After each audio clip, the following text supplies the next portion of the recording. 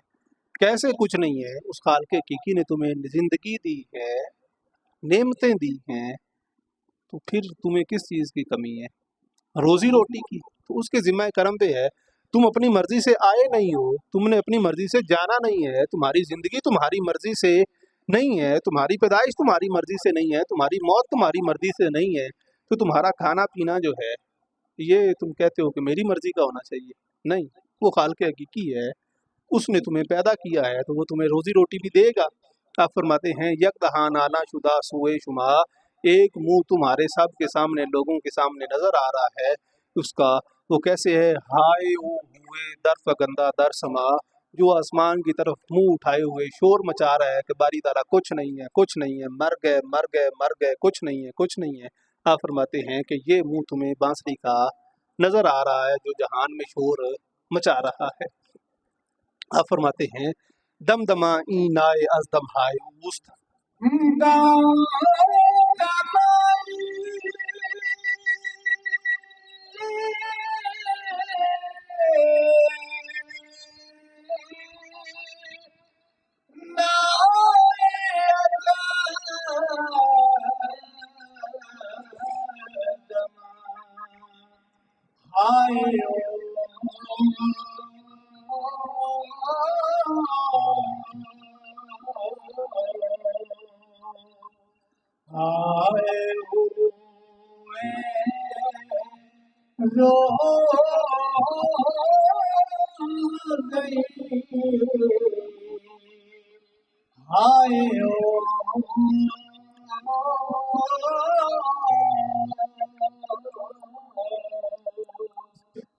آپ فرماتے ہیں کہ یہ جو شور و غل مچا رہی ہے بانسری ناشکری کا، یہ آنکھ والا جانتا ہے کہ اس کی اپنی طرف سے ہے، یہ خالق حقیقی کی طرف سے نہیں ہے، وہ تو کسی اور مقصد کے لیے اس میں پھونک مار رہا ہے۔